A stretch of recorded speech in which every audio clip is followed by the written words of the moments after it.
Suisses et Français qui pendant 3 semaines vont tourner dans toute la Bolivie en hommage à Gilbert Favre, à toute l'équipe des Rairas, à l'ami Dominguez. Et quelques instants avant ces images, personne ne savait encore qu'ils allaient apparaître. Regardez, ils sont déjà des centaines.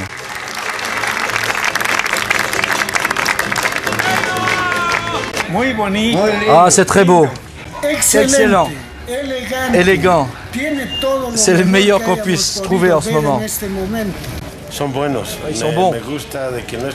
Ça me plaît que notre musique bolivienne fasse le tour du monde. Ils sont très bons. Pour moi, c'est vraiment une grande surprise. Je savais déjà qu'on jouait de la musique bolivienne en Europe. Mais cette démonstration a été pour nous une grande satisfaction et une grande joie. Ah oui, ça me plaît. Et puis ils ne sont pas comme ces Américains qui prétendent que c'est eux qui ont inventé la pomme de terre. Non, non, en Europe c'est différent. Ouais, allez, on les félicite de continuer à cultiver ce que le Gringo Bandolero, Gilbert Favre, a créé ici. Le groupe est venu avec les enfants, avec les neveux. Bref, c'est une grande famille. Merci d'être avec nous. Muy bien, felicidades.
Los Gringos, presque bandoleros aujourd'hui, parce que je crois savoir qu'hier soir, la fête a continué après l'émission.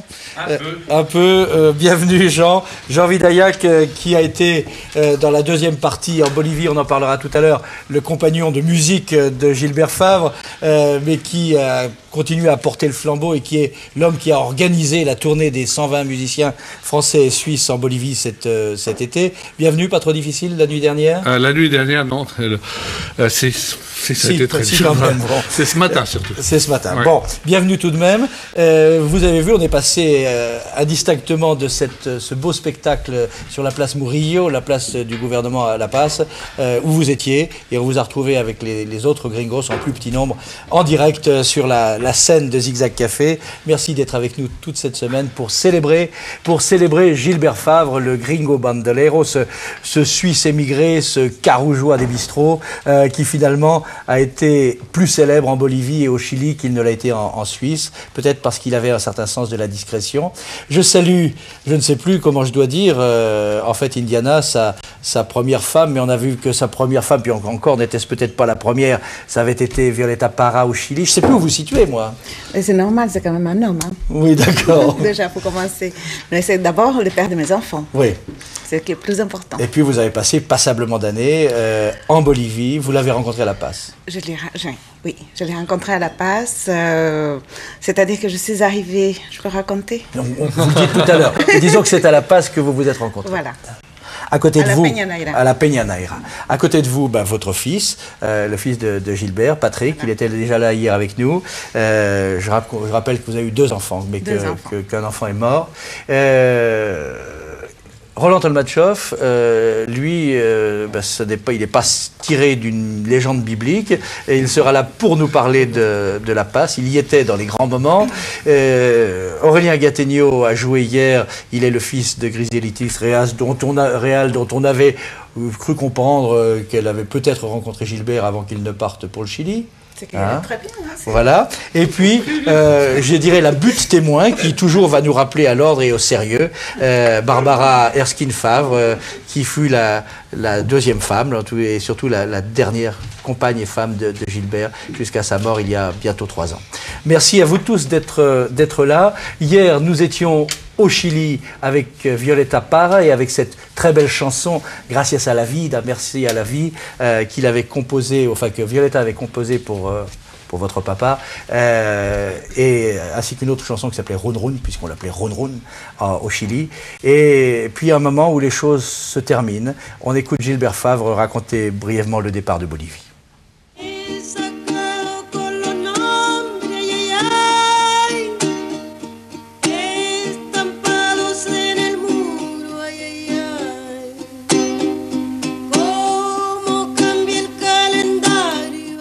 Elle était trop possessive, elle était trop jalouse aussi. Quand je jouais en public, elle m'obligeait à fermer les yeux, de peur que j'en séduise une autre. Au bout de 4 ans, j'ai filé en Bolivie.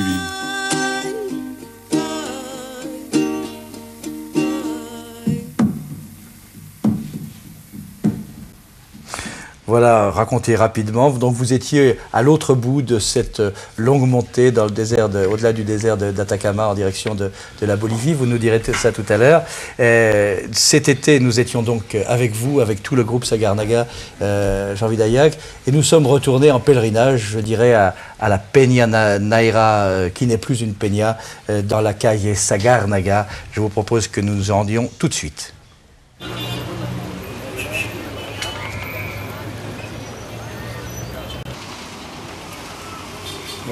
Au départ, c'était une galerie de peinture, ce qui s'appelait Naira, ça veut dire l'œil en aymara. Et comme ça ne servait pas évidemment le soir, il a demandé au directeur de la galerie, qui s'appelait Pepe Bayonne, s'il voulait accepter de mettre de la musique. Donc l'autre l'a accepté tout de suite. Il paraît que, on était très mal assis. Enfin, moi je me souviens qu'on était très mal assis. Le vin n'était pas très bon, mais la musique était merveilleuse.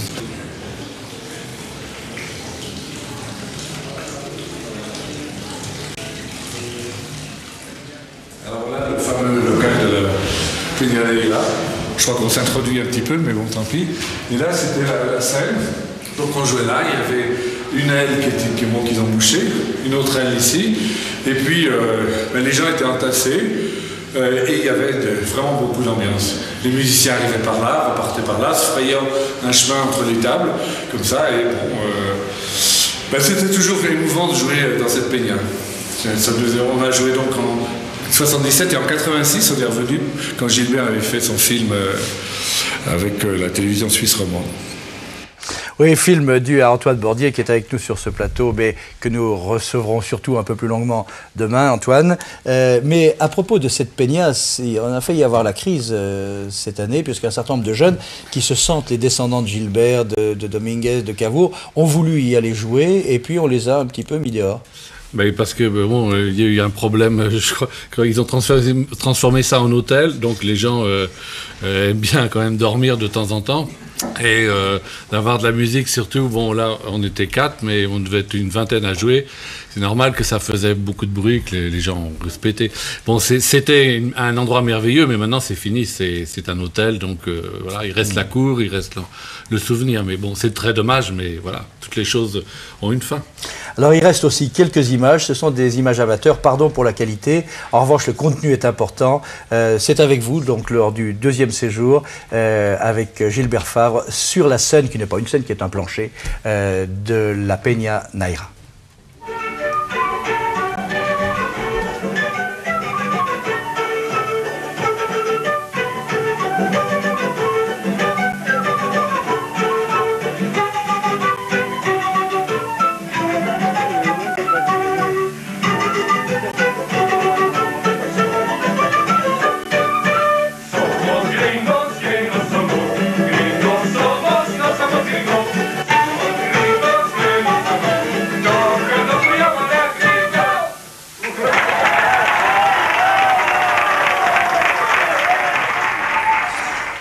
Indiana, vous vous retrouvez dans les lieux? Oui. C'était la... Oui, oh, pardon. Excusez-moi de vous avoir enlevé à vos songes. Non, ça va. Alors, la rencontre avec c'était magnifique. Gilbert. Magnifique. C'était une cour comme hier, on parlait de la cour des miracles à Carouge, mais c'était exactement la même chose, la cour des miracles à La Paz, en Bolivie, à la Peña Naira. Parce que les gens qui étaient à l'intérieur, c'était des gens magnifiques, merveilleuses. Et ma rencontre donc avec Gilbert, c'est que nous sommes arrivés avec mon premier mari quand les guérillas ont éclaté. Et j'arrive à la Peña, mon premier mari était journaliste, donc il français. Donc il s'est occupé des guérillas, bon, avec mon père pareil, côté militaire, côté héros. Oui, parce que votre papa, on peut le dire, oui, est un militaire de haut rang, un général, qui a participé à l'arrestation, enfin qui était le responsable au moment de l'arrestation de Che Guevara. Voilà, on est venu, pas Che Guevara, hein, c'était pas lui, c'était Régis Debray. C'était au moment de Régis Debray, voilà. Pardon.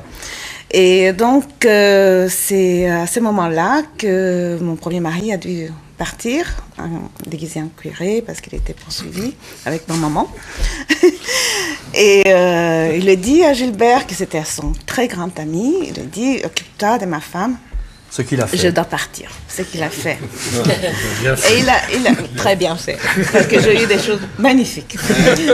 Et il a envoyé une photo à sa mère, à Madame Favre, avec un petit mot derrière, voilà, Indiana, c'est la femme d'un très bon ami à moi, un très grand copain, mais on s'entend tellement bien qu'on va vivre ensemble. Voilà. Ça, c'était la rencontre. Et c'était pour vous, ça reste pour vous une belle rencontre? Mais pour moi, c'est pour toujours.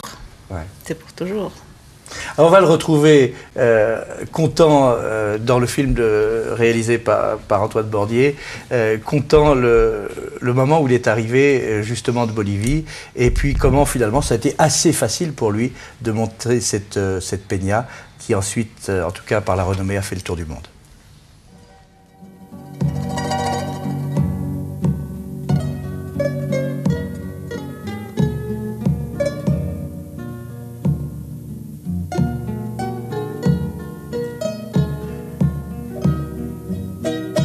J'ai pas mis longtemps à La Paz pour dégoter des sacrés musiciens.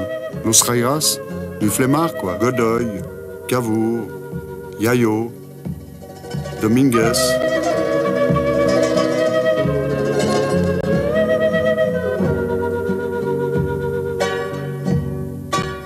La mayonnaise a pris, mais au fond, je savais même pas pourquoi. Pour ce qui est de moi, pour la quena, j'essayais d'être moi-même. Je copiais pas les Indiens.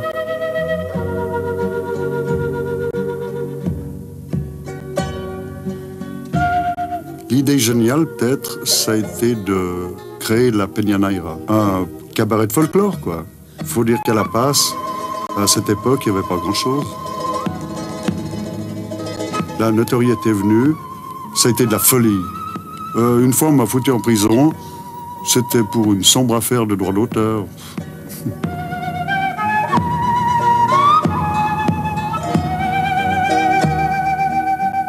Là, il s'est passé un truc extra parce que ça fait un tel merdier qu'ils ont dû me libérer au bout de 4 jours. Les taxis menaçaient de faire grève.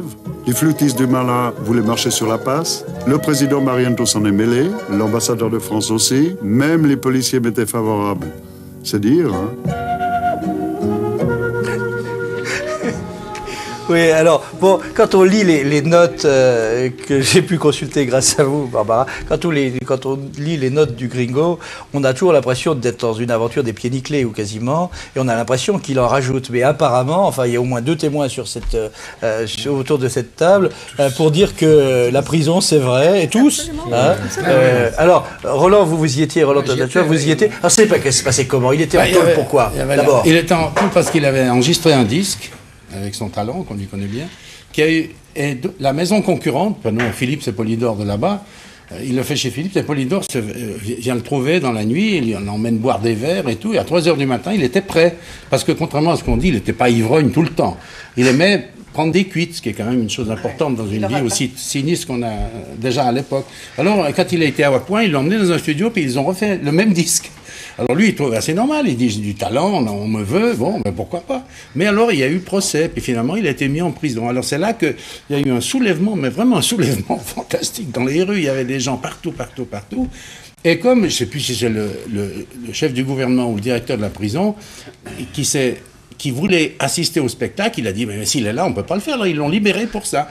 Et ça n'a pas duré tellement de jours, mais toi, tu te souviens mieux, Indiana, c'était... C'est-à-dire que c'est Gilbert qui m'a raconté, parce que je n'étais pas encore arrivée en Bolivie à ce moment. Oui, c'est ça. Alors, quand Gilbert raconte, évidemment, il y a que les Cholas venaient lui donner du café à tout moment, et il était obligé de boire en prison, il était obligé de boire toujours le café, parce que sinon les Cholas étaient vexés. Donc, il ne pouvait plus, 10, 15, 20 cafés, c'était tout le temps.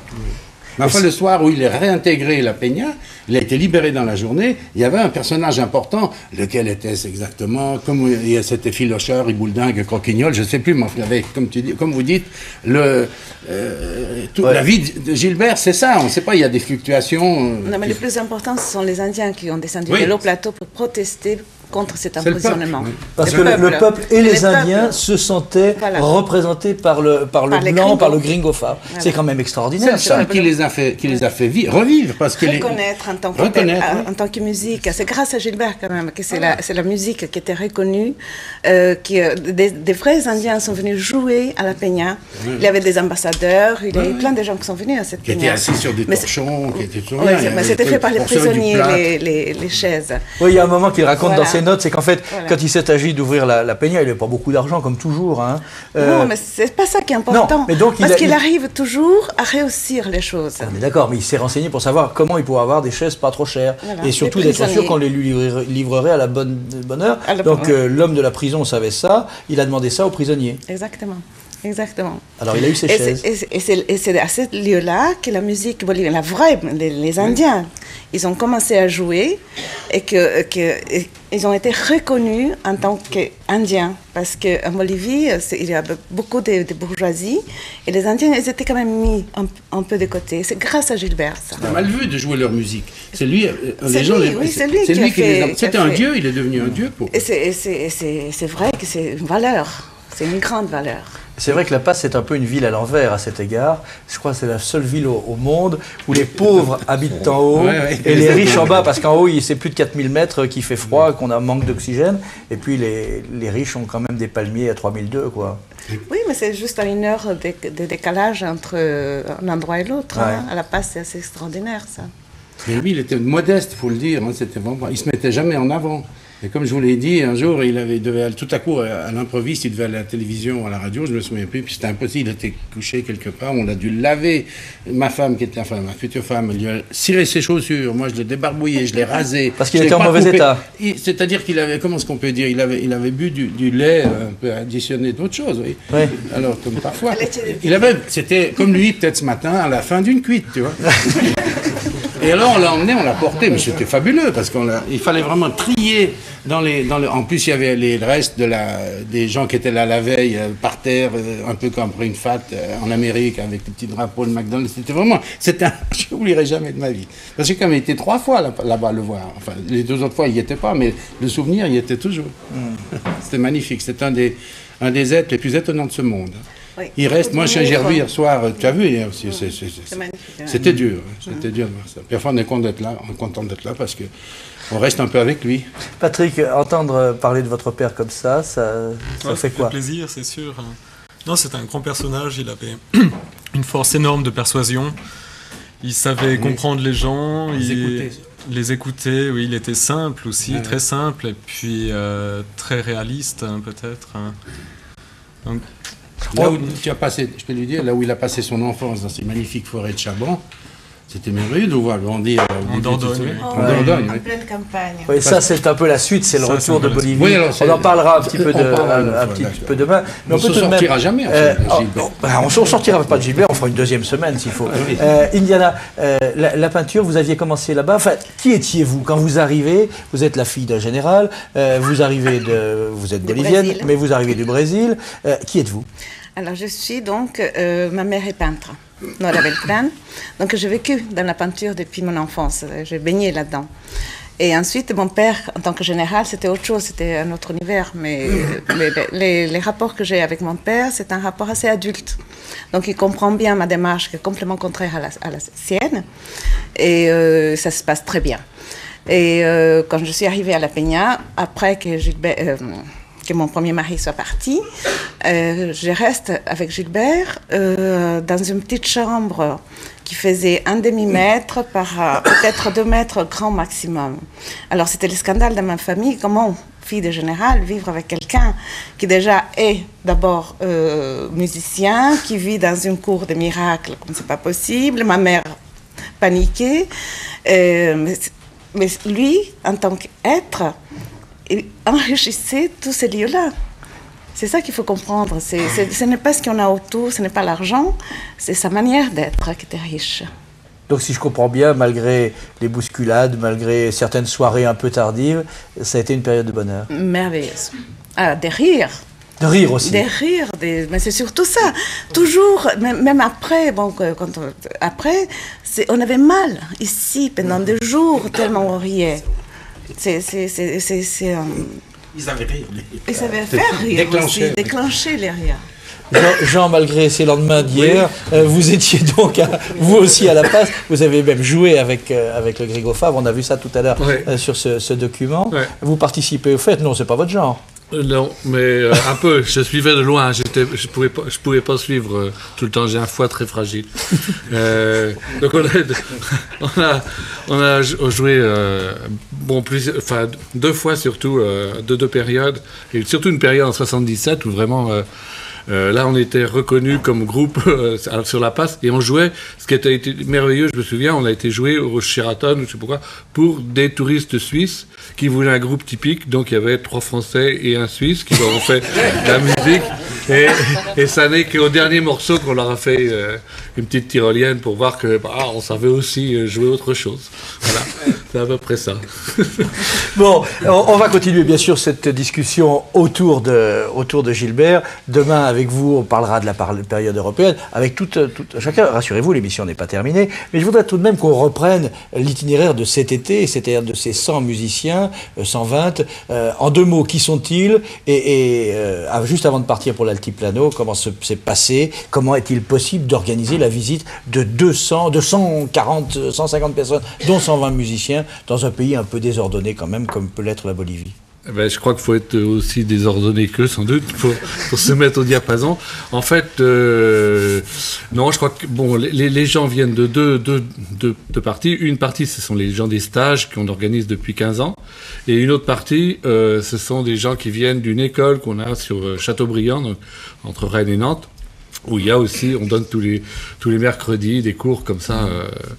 Et donc c'était le rassemblement des deux qui faisait qu'il y avait quand même une centaine de musiciens, quoi. Puis on était 130 en tout parce qu'il y avait des accompagnants. Bon, on a eu du mal quand même à organiser ça parce que les avions, il y a toujours des problèmes avec les avions. Oui, aujourd'hui aussi. Oui, et donc on a été obligé de reporter d'1 an ce voyage parce que justement on avait eu un problème de compagnie. On reparlera de l'organisation de ça, mais je voudrais simplement que vous nous disiez qui sont ces gens qui vont à la rencontre de la Bolivie et qui vont au nom d'Alfredo Dominguez, dont le père est ici, dont le fils est ici, dont les fils sont ici, la femme aussi. On en parlera demain. Ils seront là et on ira ensemble à Tupiza. Mais on va partir maintenant. On va quitter La Paz avec vous à la rencontre des mineurs d'Oruro et vous allez voir, ça n'est pas triste.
On y était tous les deux, on en rit aujourd'hui, toujours. Oui, hein. toujours, c'était un bon moment. Extraordinaire. L'arrivée, moi, quand j'ai vu le péage, là, enfin, l'arrêt, et j'ai vu plein de flics qui couraient partout, j'ai dit qu'il y a encore des problèmes, il y a un truc qui vient de se passer. Et puis, non, finalement, c'était donc la fanfare qui se mettait en place pour passer devant nous. C'est vrai que c'était assez. Ça reste un très bon moment. Oruro, c'est à la fois le lieu du carnaval et le lieu des mineurs, donc c'est à la fois la fête et la peine, comme souvent toute la Bolivie. Oui. Hein? C'est typique des pays latino-américains, en fait, c'est des chanter, on dit quien canta sus males espanta. Celui qui chante, il éloigne ses mots. C'est ça. Donc mais ils sont naturellement heureux, on rit. Naturellement, même s'il y a un malheur, on essaye d'être bien.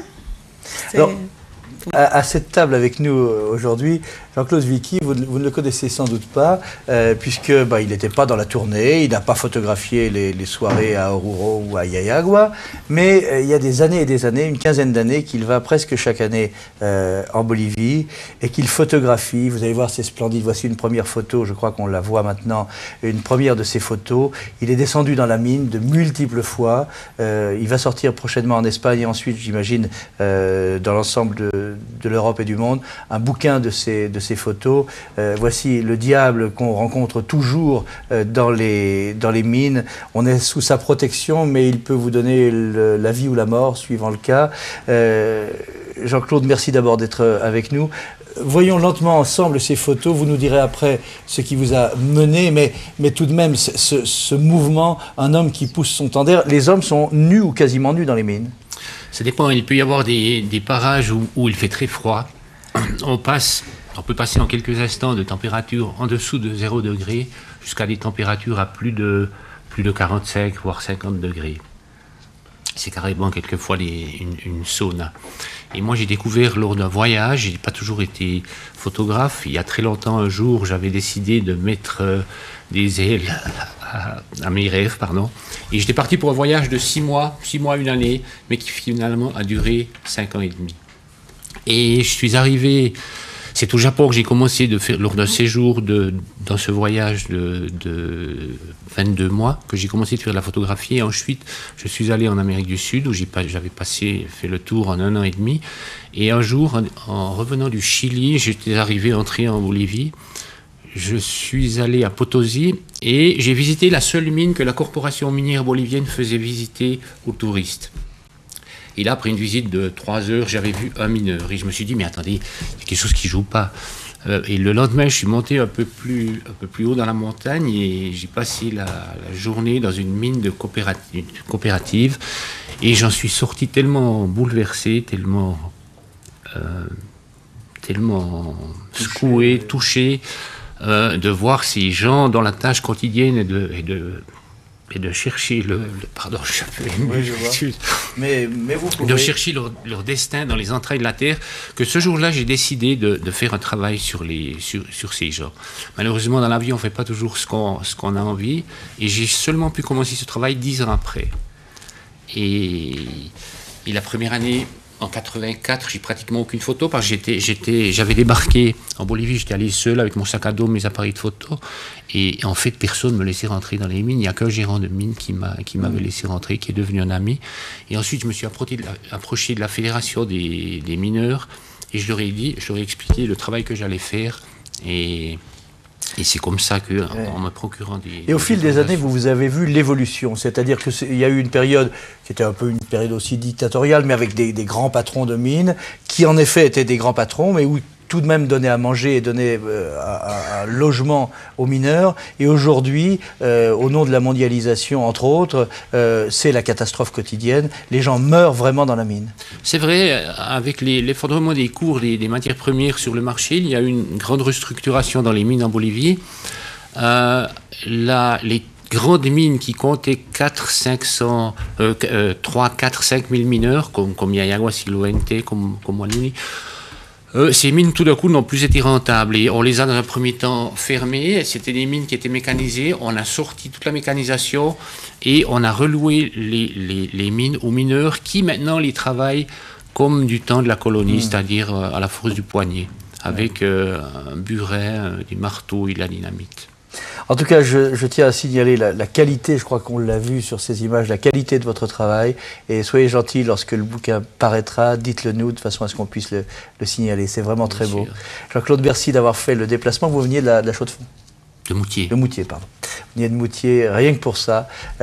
Merci. On va rester dans cette zone des mines, puisque de Rouro, on va monter à 5000, puis redescendre à 4005, à Yayagua. Et Yayagua, on y va par une route qui est la route des morts. Hein. C'est un endroit où il y a beaucoup d'accidents. Et puis au-delà de ça, c'est la fête. Et si vous voulez, sans commentaire, on va découvrir Yayagua.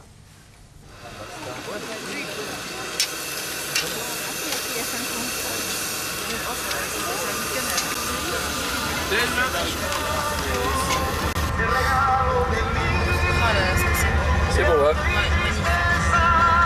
Puis la lumière, changer avec je regarde un peu.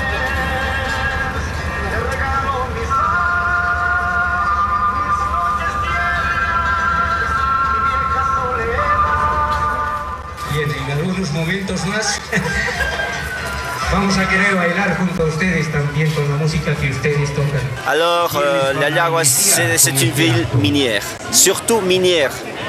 Alors maintenant, les mines ils sont petit à petit un peu moins. Mais maintenant, ils vivent maintenant de commerce, viennent des gens qui viennent étudier à l'université. Ici, il y a une université vraiment très grande. On a quelques 2-3 000 étudiants.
Et